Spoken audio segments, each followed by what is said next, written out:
Hey everybody, in today's video we're going to talk about gauge charts in Google Sheets. So gauge charts are kind of cool. Got this carrot looking indicator showing how far you are to your target, and so I can enter in, let's say, daily sales and update my tally each day, and it'll automatically update. So it'll show me how close I am getting to that target. Now the problem is that this value here, this 75,000, I can't easily update this without going to edit chart, customize, select engage, and then let's say changing this to 50,000. That's the process. So it's not terribly user friendly, especially if you want to give the file to a manager, to a coworker to easily update, and they're not familiar with how to make these changes. Even though it's not terribly complicated, there is a way using Google Apps Script to make this more automatic. And what I'm going to do is start by setting a named range for this target value, because my goal is, set this value and that'll automatically update here. And so I'm going to call this max value. And I'm going to go under extensions and go to Apps Script. And now that'll open up the app script related to this sheet. And so I'm going to start by creating a function called update gauge values. Open that up and start by creating a variable for the sheet equals spreadsheet app dot get active sheet. I'm going to set a variable for that max value that I set. And here I'm going to reference that sheet get range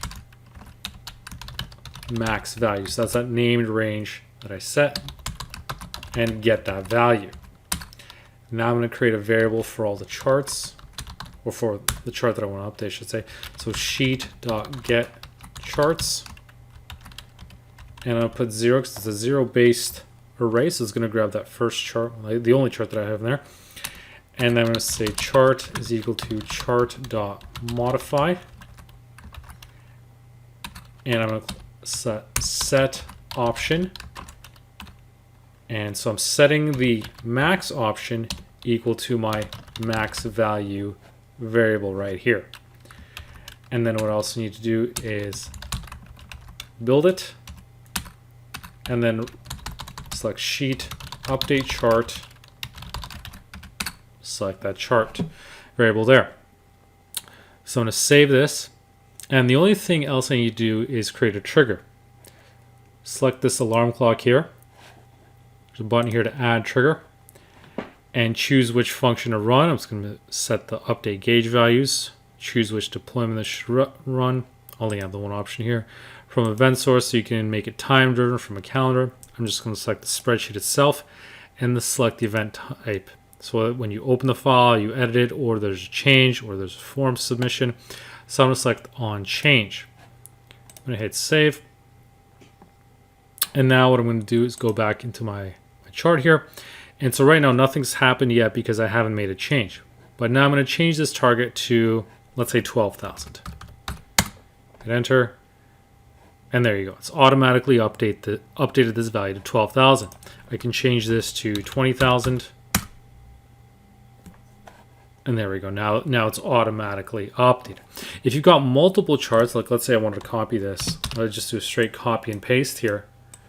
Then if I were to make this 35,000, what's going to happen is it's only going to update this chart here. And the reason being is because if I go back into here, in my function, remember it's a 0-based array, so that 0 was the first chart. If I want that second chart to get updated, I'll change this to a 1. Hit save, go back in here, and let's say I want to set this one to back to 50,000.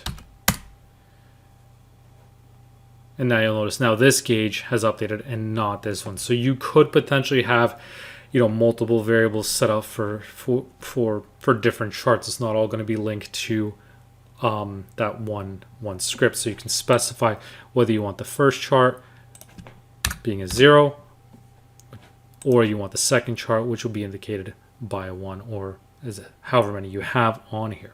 So that's a quick way to make gauge charts a bit more user friendly in Google Sheets, and it can be a really cool tool to use, especially if you want to track your progress. And by setting up these few lines of code, you can make it a lot more user friendly for someone who's using it.